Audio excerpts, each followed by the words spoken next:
1015 corona case सामने आने के बाद सीएम त्रिवेंद्र ने जोड़े हाथ, जनता की भलाई के लिए कही बात। रुद्रपुर पहुंचे कांग्रेस के पदाधिकारी, कांग्रेस प्रदेश अध्यक्ष प्रीतम सिंह ने साधा प्रदेश सरकार पर निशाना।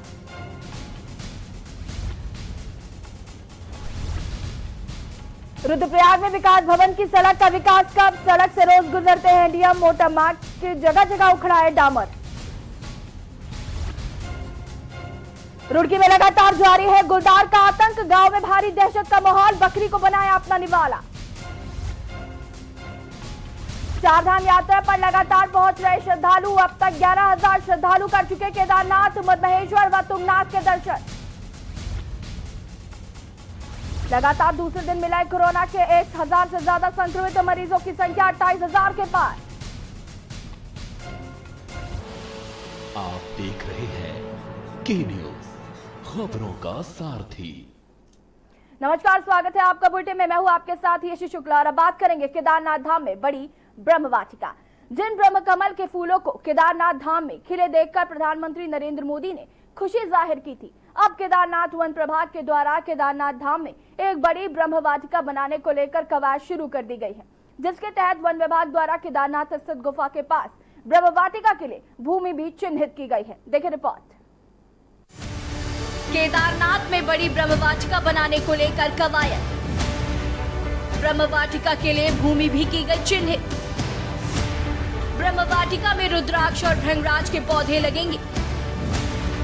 ब्रह्म कमल उगाने को लेकर उगाई जाएगी नर्सरी।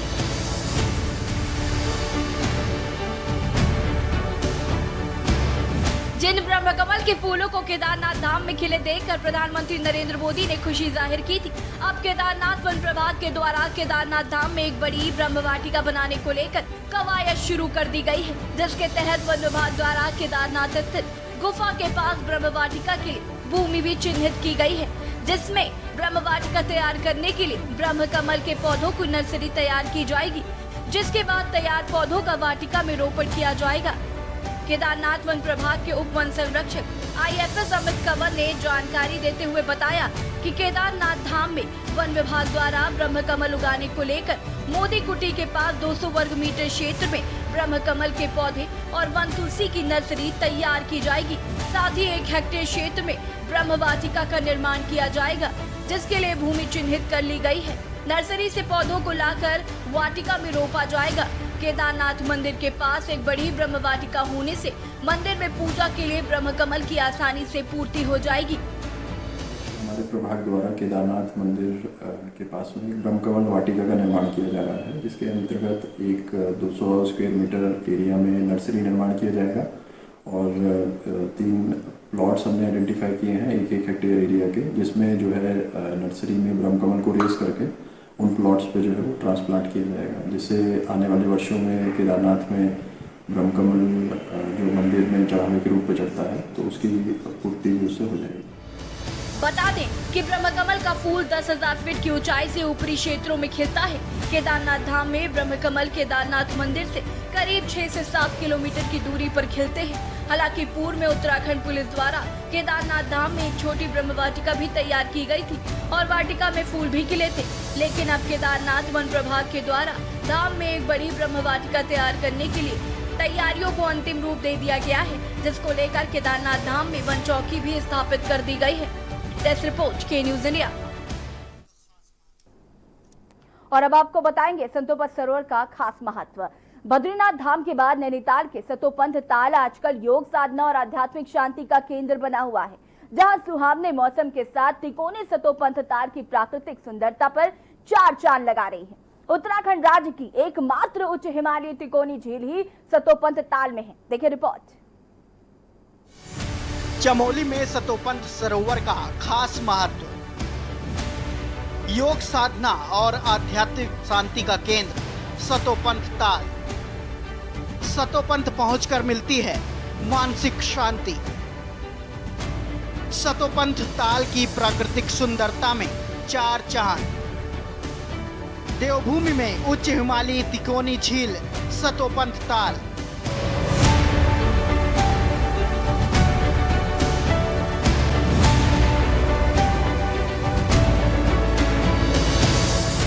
बद्रीनाथ धाम के बाद नैनीताल के सतोपंथ ताल आजकल योग साधना और आध्यात्मिक शांति का केंद्र बना हुआ है, जहां सुहावने मौसम के साथ तिकोने सतोपंथ ताल की प्राकृतिक सुंदरता चार चांद लगा रही है। उत्तराखंड राज्य की एकमात्र उच्च हिमालयी तिकोनी झील ही सतोपंथ ताल में है। ऐसा माना जाता है कि साल की एक खास एकादशी को इस पवित्र सरोवर के तीनों कोनों में साक्षात त्रिदेव दिव्य स्नान करने के लिए पहुंचते हैं। कोरोना काल में मिले तनाव से मुक्ति और दिव्य स्नान हेतु स्थानीय लोग यहां पहुंच रहे हैं। बद्रीनाथ धाम से 30 किलोमीटर दूर है धर्म क्षेत्र सतोपंथ। सतोपंथ स्वर्गारोहिणी तीर्थ स्थल हिंदुओं का प्रमुख तीर्थ स्थल। इस ताल के समीप महाबली भीम ने त्यागी थी अपनी देह। स्थानीय लोग पितृपक्ष में पितरों की पूजा के लिए पहुंच रहे हैं। पर्यटक के जानकार संजय कुमार बताते हैं कि सतोपंथ सरोवर महज पर्यटक आकर्षक ही नहीं, अपितु सदियों से आध्यात्मिक शांति और साधना का एक प्रमुख केंद्र रहा है। यहाँ तीर्थाटन, धार्मिक पर्यटन, साहसिक पर्यटन के अलावा योग साधना वाले पथारोही भी पहुंच सकते हैं। आज भी यहाँ कई सनातनी साधक विश्व जन कल्याण के लिए इस धर्म पथ पर तत्पर हैं। वसुधारा के बाद का यह यात्रा मार्ग धर्म क्षेत्र माना जाता है, इसीलिए सतोपंथ सरोवर का इतना खास महत्व है। मानता है कि इस तिकोनी सतोपंथ झील के तीनों कोनों पर सितंबर माह की एक खास एकादशी को दिव्य स्नान के लिए देवलोक से देव भूलोक पधारते हैं। इस दिन सरोवर का जल अमृत तुल्य हो जाता है, इसीलिए इस दिन का काफी साधक दिव्य और अलौकिक स्नान का पुण्य फल प्राप्त करते हेतु पहुँचते हैं। चमोली से के न्यूज के लिए अनिल राणा की रिपोर्ट। और अब बात करेंगे गुलदार के आतंक की। गुलदार को पकड़ने के लिए वन विभाग ने पिंजरे लगाए और पिंजरों में गुलदार की खुराक रखी ताकि गुलदार पकड़ में आ सके, लेकिन गुलदार पिंजरों में रखे जानवरों को ही अपना निवाला बनाया गया। वहीं ऋषिकेश में भी गुलदार का आतंक देखने को मिला है। देखिए रिपोर्ट। रुड़की में गुलदार ने गांव में मचाया आतंक। गुलदार पकड़ने के लिए लगाया गया था पिंजरा। पिंजरों में रखे जानवरों को ही उड़ा ले गया गुलदार। ऋषिकेश में लहूलुहान कर भागी मादा गुलदार। गुलदार को पकड़ने को 6 घंटे चला रेस्क्यू। ऋषिकेश में शिकंजे में आया आदमखोर गुलदार।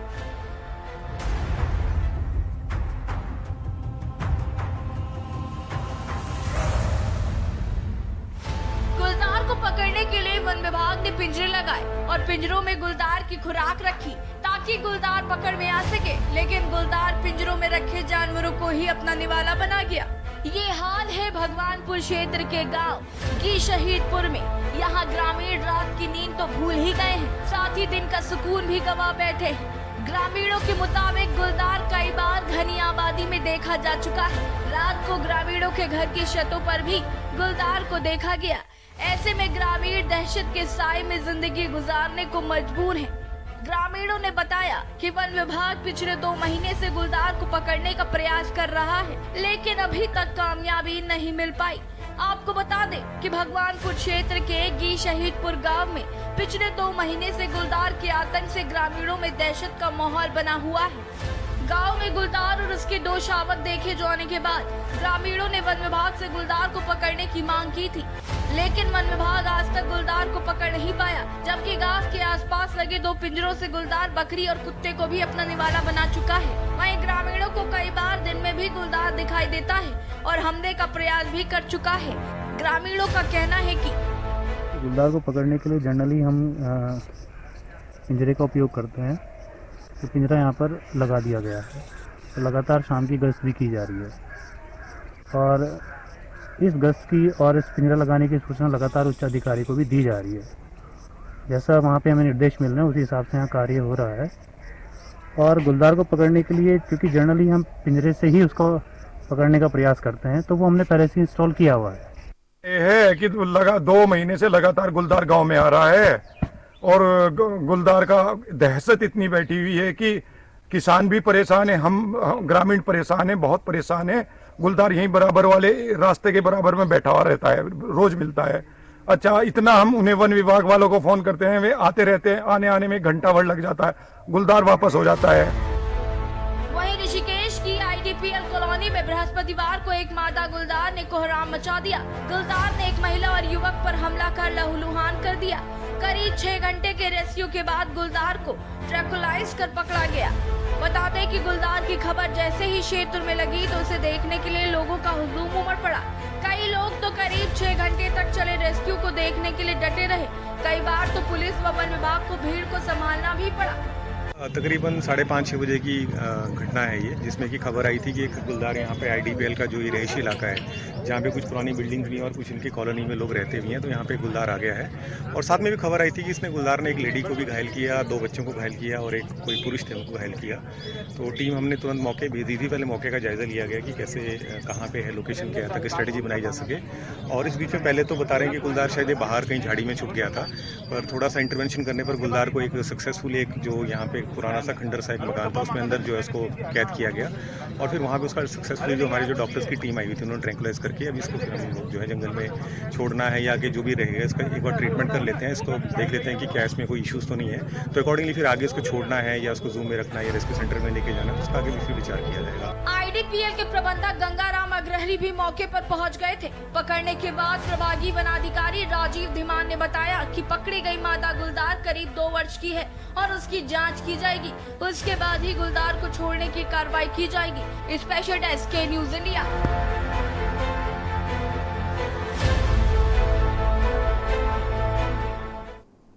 और अब बात करेंगे कब बनेगी बदहाल सड़क। विकास भवन रुद्रप्रयाग के अलावा जिला कार्यालय को जोड़ने वाला खुरड़ विकास भवन कलेक्ट्रेट मोटर मार्ग बदहाल स्थिति से गुजर रहा है। मोटर मार्ग जगह जगह क्षतिग्रस्त होने से ऊपर खाबड़ हो गया है, जबकि मोटर मार्ग पर जगह जगह डामर भी उखड़ चुका है। देखिए इस रिपोर्ट में। रुद्रप्रयाग में कब बनेगी बदहाल सड़क? विकास भवन की सड़क का विकास कब? सड़क से रोज गुजरते हैं डीएम। मोटर मार्ग के जगह जगह उखड़ा है डामर। विकास भवन रुद्रप्रयाग के अलावा जिला कार्यालय को जोड़ने वाला खुरण विकास भवन कलेक्ट्रेट मोटर मार्ग बदहाल स्थिति से गुजर रहा है। सड़क पर इतने गड्ढे हैं कि गड्ढों में सड़क है पता ही नहीं लगता, जबकि रोजाना डीएम समेत कई अधिकारी यहां से गुजरते हैं। मोटर मार्ग जगह जगह क्षतिग्रस्त होने से ऊबड़ खाबड़ हो गया है, जबकि मोटर मार्ग पर जगह जगह डामर भी उखड़ चुका है। आए दिन जिलाधिकारी सहित तमाम अन्य विभागीय अधिकारी मोटर मार्ग से आवाजाही करते हैं, लेकिन मोटर मार्ग की सुध लेने वाला कोई नहीं। ऐसे में स्थिति का अंदाजा लगाया जा सकता है कि जब विकास भवन और कलेक्ट्रेट को जोड़ने वाली सड़क ही बदहाल स्थिति से गुजर रही है, तो ग्रामीण क्षेत्रों को जोड़ने वाले लिंक मोटर मार्ग की स्थिति क्या होगी? दरअसल रुद्रप्रयाग विकास भवन को जोड़ने वाला मोटर मार्ग जर्जर हालत में है। स्थिति यह है कि मोटर मार्ग कभी भी कोई बड़ा हादसा हो सकता है। स्थिति यह है कि मोटर मार्ग पर कभी भी कोई भी बड़ा हादसा हो सकता है। मोटर मार्ग का डामर पूरी तरह से उखड़ चुका है। मानसून सीजन में मोटर मार्ग पर बड़े बड़े गड्ढे पड़ गए हैं। इन गड्ढों पर सफर करना किसी खतरे से खाली नहीं है। मोटर मार्ग की यह स्थिति इन दिनों ही नहीं हुई, बल्कि पिछले 1-2 वर्षों से है। जिलाधिकारी और मुख्य विकास अधिकारी से लेकर अन्य अधिकारी मोटर मार्ग से आवाजाही करते हैं, लेकिन मोटर मार्ग की सुध लेने वाला कोई नहीं है। रुद्रप्रयाग जिला कार्यालय और विकास भवन मुख्य बाजार से लगभग 4 किलोमीटर दूर बसा है। यहाँ पहुँचने वाली आम जनता को भी भारी परेशानियों का सामना करना पड़ता है। विकास भवन जाने के लिए वाहन नहीं मिल पाते हैं, जिस कारण जनता को कई बार पैदल ही सफर तय करना पड़ता है या फिर महंगे दामों पर वाहन को बुकिंग में ले जाना पड़ता है। वैसे भी विकास भवन दूर है और बदहाल मोटर मार्ग ने आम जनता की परेशानियों को और भी बढ़ा दिया है। भवन की सड़क है जहाँ की जिले के तमाम जो अधिकारी हैं इनके कार्यालय हैं, लेकिन आप देख सकते हैं जैसे कि इसी सड़क के पूरे हाल खराब हैं, तो जनपद की अलग बाकी सड़कों के क्या हाल होंगे वो सोच भी नहीं सकते थे। फ्रंट पे बोल ही रहा था कि ये जिस जिले की जो है पूरे विकास की समझ विकास भवन चल रही है, वहीं का जो है रोड से तो आम जिले के क्या हाल होंगे। पूरे गड्ढे हो रखे हैं, कोई सुनने वाला कोई देखने वाला, इसमें जिलाधिकारी जाते हैं, जज साहब जाते हैं, सीडीओ जाता है, क्या क्या कहेंगे? मामला जो है विशेष रूप से सरकार को ये मामला अपने संज्ञान में लेना चाहिए। ये विकास भवन जब पूरे जिले का अस्थायी विकास भवन है, ये यहाँ की स्थिति को देखते हुए हम डेली ये इस रोड से गुजरते हैं, पर ये रोड देखेंगे आधा किलोमीटर की रोड इतनी खराब डेंजर हो रखी है, हमारी गाड़ी मतलब नीचे लग जाती है गाड़ी। तो ये अभी प्रशासन ये रोड नहीं बना पा रहे हैं आधा। इस संबंध में मुख्य विकास अधिकारी मनविंदर कौर का कहना है कि मोटर मार्ग की सुधारीकरण के लिए प्रस्ताव जिला योजना में रखा गया है। इसी महीने मोटर मार्ग को दुरुस्त कर डामरीकरण किया जाएगा। भवन की जो सड़क है ये क्षतिग्रस्त हो रखी है, इसको ठीक कराने के लिए हम लोगों ने जिला योजना में प्रस्तावित किया है और ये इस माह के अंदर ये रोड ठीक हो जाएगी। कितना लंबाई? 5 लाख की धनराशि स्वीकृत कराई है। अब देखने वाली बात होगी कि आखिर कब ये रोड सही होती है। रुद्रप्रयाग से के न्यूज के लिए रोहित डिमरी की रिपोर्ट। और अब आपको बड़ी खबर बता देते हैं। आरएसएस प्रमुख मोहन भागवत जी का जन्मदिन है आज। सीएम त्रिवेंद्र सिंह रावत ने बधाई दी। सीएम त्रिवेंद्र ने ट्वीट कर स्वस्थ जीवन की कामना की। लिखा, जीवेत सरदा शतम शतम। बता दें आपको कि आरएसएस प्रमुख मोहन भागवत का आज जन्मदिन है और मुख्यमंत्री त्रिवेंद्र सिंह रावत ने उन्हें बधाई दी।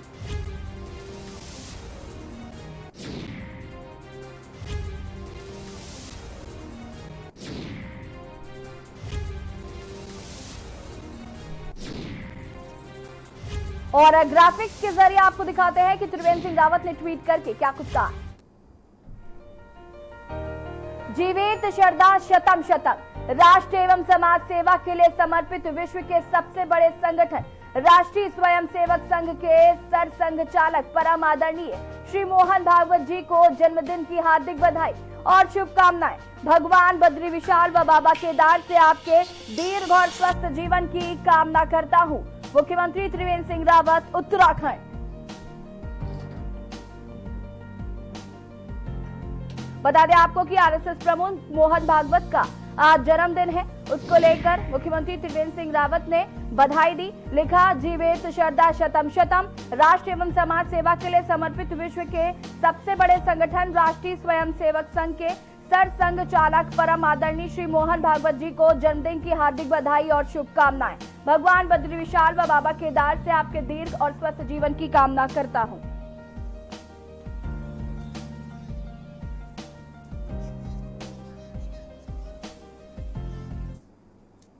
आत्मनिर्भर उत्तराखंड को लेकर अग्रसर है। वहीं स्वरोजगार को लेकर मुख्यमंत्री त्रिवेंद्र सिंह रावत ने एक वीडियो शेयर किया। साथ ही लिखा है कि सौर ऊर्जा पर्वतीय क्षेत्रों में स्वरोजगार के लिए वरदान साबित होगी। हमारी सरकार ने इसके लिए सोलर नीति बनाई है, जिसमें 25 किलोवाट के प्लांट लगाने पर ऋण व सब्सिडी दी जा रही है। ये इसके साथ ही मुख्यमंत्री सौर स्वरोजगार योजना भी जल्द लाई जा रही है। बहुत से स्थानीय उद्यमी व युवा इसमें आगे भी आए हैं।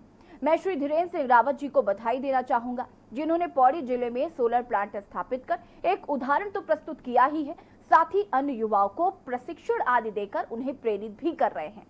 मेरा अपने युवा मित्रों से अनुरोध है कि वो स्वरोजगार के लिए पहल करें। अपने आप को आत्मनिर्भर बनाने के लिए हमारी सरकार हर संभव सहायता करने के लिए तत्पर है।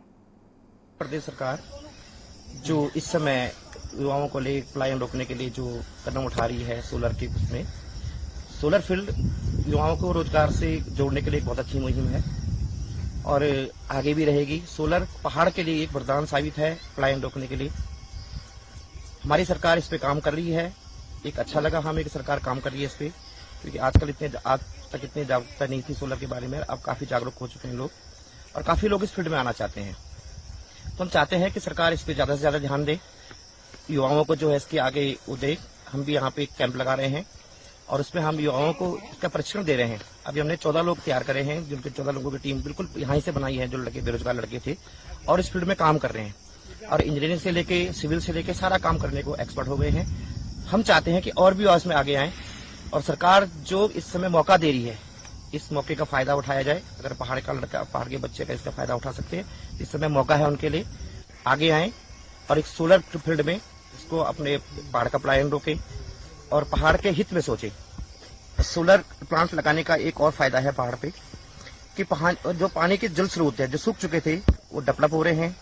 अभी केंद्र सरकार भी इसके पानी के पीछे बहुत ध्यान दे रखा है, केंद्र सरकार ने, हमारी सरकार ने। जितने सोलर प्लांट लगेंगे, क्योंकि इससे क्या होता है कि डायरेक्ट जमीन पे धूप नहीं पड़ती, जब प्लेट लग जाती है ऊपर, पैनल ऊपर लग जाता है, जब जमीन में धूप नहीं पड़ती, और इससे पानी के स्रोत डेवलप होते हैं। मेरे यहाँ खुद एग्जाम्पल है, जब से मैंने प्लांट 500 किलोवाट का प्लांट लगाया, अभी 800 किलोवाट और लग रहा है।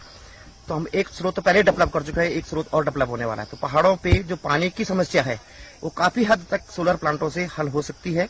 जो अभी राज्य सरकार ने छोटे छोटे 25 किलोवाट के प्लांट अभी निकाले हैं बेरोजगार युवाओं के लिए, जो लोग बाहर से वापस आए हैं, गाँव में रिवर्स माइग्रेशन हुई है, उन लोगों के लिए 25 किलोवाट के प्लांट बहुत अच्छे हैं।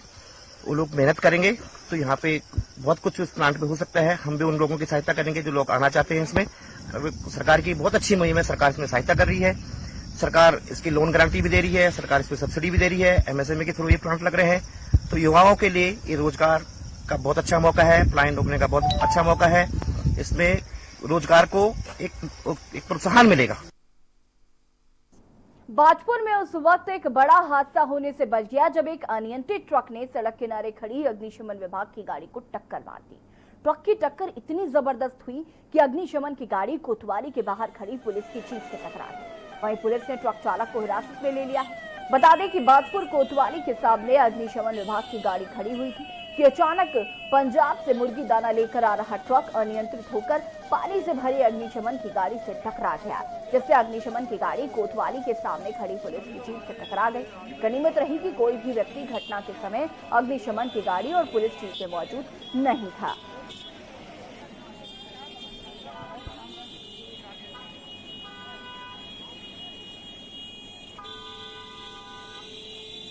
ये हम तो ड्यूटी के लिए तैनात हैं यहाँ पर, ये ब्रेक फेल हो गया बता रहे हैं, अभी जानकारी करके पता लगाया जाएगा।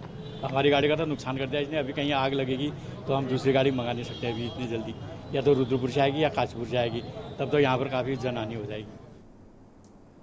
समुद्र तल से 13,303 फीट की ऊंचाई पर एनएचपीसी ने ग्रामीणों की जांच के बाद वितरित की दवा भारत के चाइना बॉर्डर के गांव नाबी, रोंगकोंग, गुंजी, कुटी में लगा कैंप। एनएचपीसी के द्वारा सीमाई क्षेत्र में ग्रामीणों तक स्वास्थ्य सुविधाओं को पहुंचाने का कार्य निरंतर जारी है।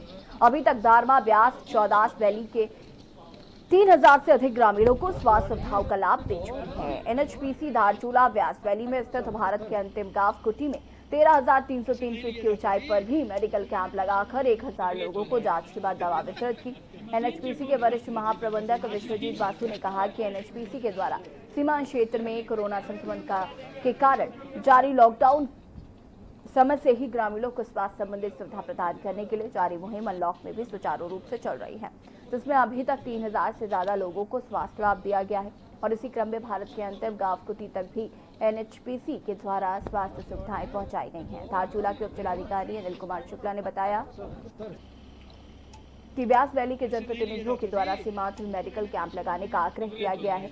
एनएचपीसी के सहयोग से इन क्षेत्रों में मेडिकल कैंप लगा है और स्थानीय नागरिकों का हेल्थ चेकअप और दवा वितरण की जा रही है। कुटी गांव के स्थानीय नागरिक राजेश कोटियाल ने एनएचपीसी धारचूला को धन्यवाद दिया। इस दौरान वरिष्ठ महाप्रबंधक विश्वजीत बासु, महाप्रबंधक एचआर इकरामुल हक व अन्य मेडिकल स्टाफ उपस्थित थे। स्थानीय नागरिक व बीआरओ व पुलिस की जांच भी की गई और दवा वितरण की गई।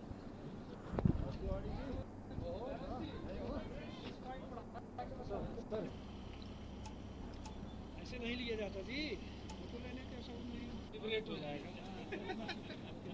व्यास वैली और चौदास वैली, तीनों वैलियों में जो है दूरस्थ ग्रामों में अपना जो है हेल्थ चेकअप कैंप लगाया है और इससे जो है ग्रामवासी काफ़ी लाभान्वित हुए हैं।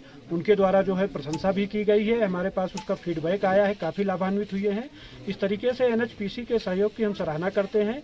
और इसके पूर्व भी जब लॉकडाउन हुआ था उस समय जो है दूरस्थ माइग्रेशन वाले जो लोग आ रहे थे और हमने जो सेंटर बनाया हुआ था उसमें भी इनके द्वारा एक सेंटर को गोद लिया गया था, तो इनका बड़ा अच्छा सहयोग रहा है। यहाँ दूरस्थ ग्राम में, सीमावर्ती ग्राम क्षेत्रों में इनके द्वारा काफ़ी सहयोग किया गया है। That is very good. Covid lockdown और अनलॉक के दौरान एनएचपीसी लिमिटेड प्रशासन का अनुमति से धारचूला विकास मंडल का दूर दराज नज़दीक सभी गाँव में मेडिकल सेवाएं पहुंचाते रहा। इसका दौरान बीच में जो क्लाउड बस्ट हुआ था, बादल फटा, उसके दौरान जो मेरे आपका राहत शिविर लगाया गया था, वहाँ पे भी हमने मेडिकल कैंप लगाया है और राहत सामग्री भी पहुँचाया वहाँ पे हम। और इसके दौरान जो हमारा धर्मा वैली है, चौदास वैली है, वहाँ पे भी हमने मेडिकल कैंप लगाया है। उत्तराखंड के बुलेटिन में फिलहाल इतना ही। देखते रहिए के न्यूज़ इंडिया। नमस्कार।